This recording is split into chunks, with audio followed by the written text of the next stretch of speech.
Okay, April 1st, 2020, making a video, likely for my own personal use. I've not shot video before. Um, Today's significant because it's April 1st, 2020. 3 years ago, I started fasting. I was a fat guy, insulin resistance through the roof, slept with a CPAP on 3 blood pressure meds. My BMI, my worst at 295. I think my calculated BMI was something like 37.9 or some shit. Um, so I had moved a free piano. A friend of mine gave me a free piano back in late 2016. And in the process of moving it into the house that I was living in, I sat it on my foot, herniated a disc as I, tried to pick it up off of my foot because I had tripped, sat the piano down on my foot. Long story short, saw a chiropractor. He had a lending library. There were 2 copies of the book Wheat Belly by Dr. William Davis. So I asked if I could borrow the spare copy. Read that and started to understand some of the metabolic pathways of the different macronutrients. The issues with modern wheat, inflammation, insulin resistance, the impact of blood sugar on our metabolism, etc., etc. Got on Diet Doctor, this website run by Dr. Andreas Einfeld, and saw a video at the bottom of the page by Dr. Jason Fung, and it was talking about fasting. I'm like, oh, that's got to be stupid. Let's check it out. 15 months later, I was at an incredibly lean 176 pounds. I think it's important to note that from April 1st, 2017 to October 1st, 2017, 6 months, I was at my goal weight, what I thought was my goal weight. And I realized that my goal was not my goal. We have this notion that we have X number of pounds to lose. And whatever it is that you have in your head, whatever that number is, double it, because, what you think you have to lose, there's way more there. There's way more there. So from April 1st, 2017 to October, I remember October 12th, I was at an airport and picking up my son, and he's like, holy shit, you look fantastic. He hadn't seen me in ages. And I was at my goal, what I thought was my goal.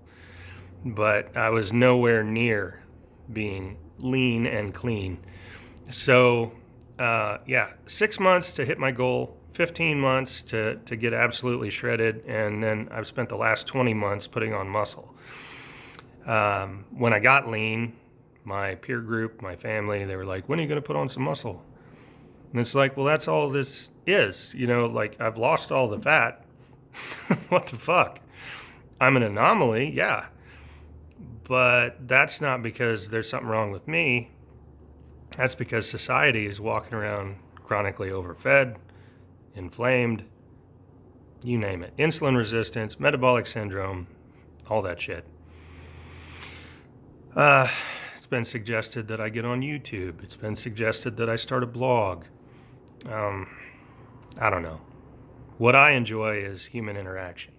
So here we are 3 years later, April 1st, 2020, significant date for me, and we're in the midst of this pandemic, the coronavirus, social distancing. Can't actually, interact with humans at the bar, at the club, out in society in any kind of meaningful way. Not really. So, why are you watching this video? What is my message? Well, if fat loss is a goal, whatever number you think you have in mind, I need to lose 20 pounds. Well, it's probably 40. It's probably 40. And in the process, you're going to lower your inflammation. You're going to clear out all the misfolded proteins, damaged proteins, excess proteins in your body through a process called autophagy if you do, fasting. One of the popular approaches is the ketogenic diet. Great, you're not stimulating blood sugar, so you're not stimulating your pancreas to produce insulin. Insulin's our fat storage hormone. You're going to lose weight, but the problem with keto is you can drop. Well, one of my friends dropped 170 pounds in 2019, but you're still left with all the loose skin because you're still eating.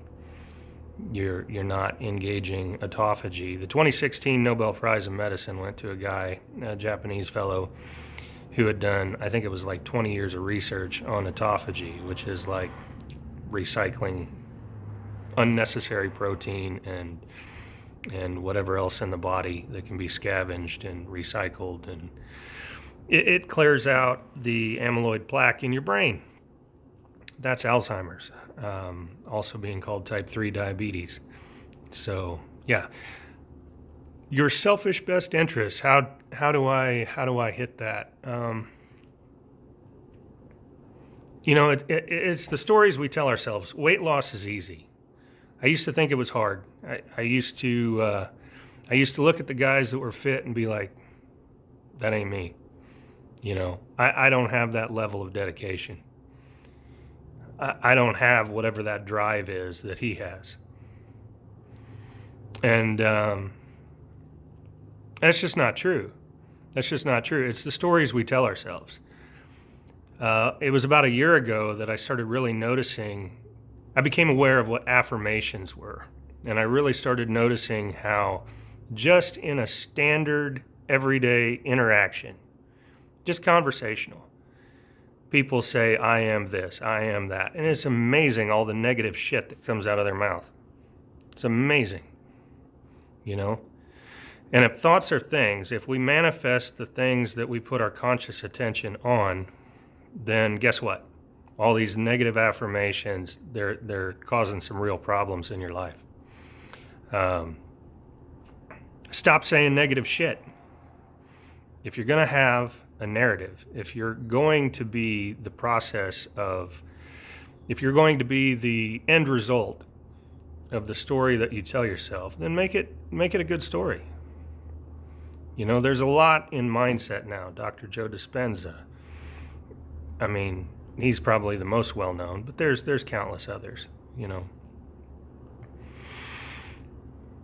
Don't tell yourself some fucking debilitating story about all these circumstances of your life that are holding you back, holding you down.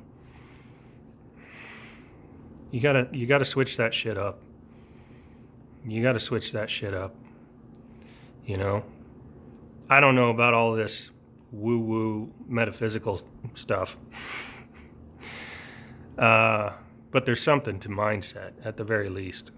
There's something to mindset. And, tell yourself a different story.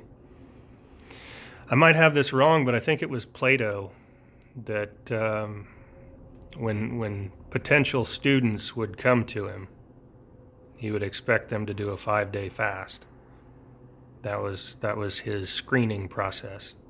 Do a 5-day fast, come back. Maybe I'll be a mentor to you. After having done a bunch of fasting, there's something powerful there. Or it's consciousness. And it was, the focus of my conscious attention was, hey, no, I don't know. I did some fasting thinking it was dangerous.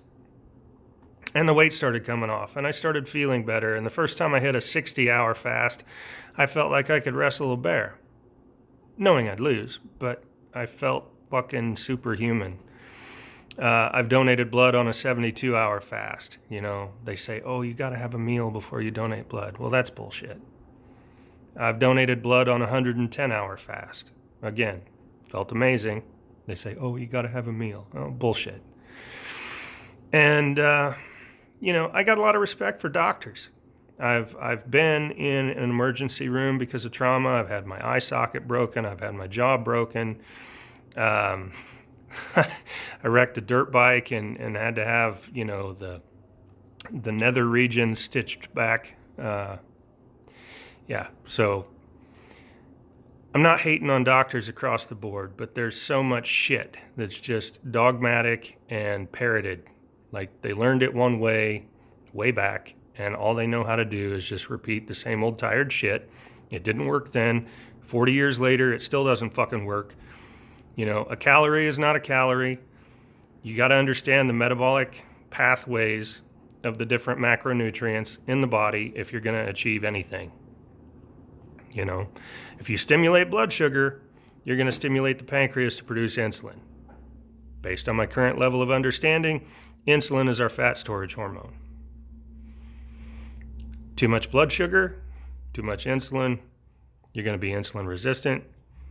Kind of like how an alcoholic needs more and more alcohol to achieve the same effect.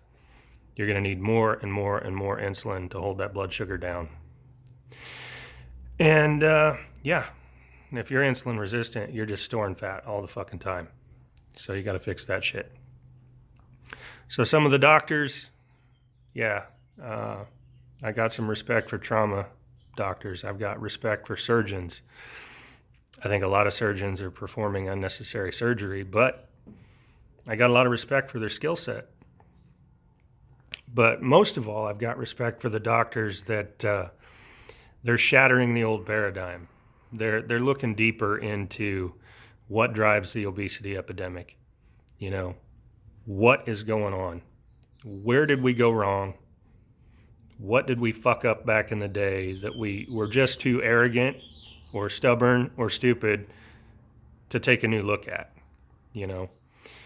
There was a doctor that was trying to push a low-carb diet for our troops. And the Department of Defense was like, nope. But then when he pushed it as the low-bag diet, the low bioavailable glucose diet, then it got approved. I don't know whatever became of that. It doesn't matter. I'm rambling at this point. But, the stories we tell ourselves. That's the big one. See ya.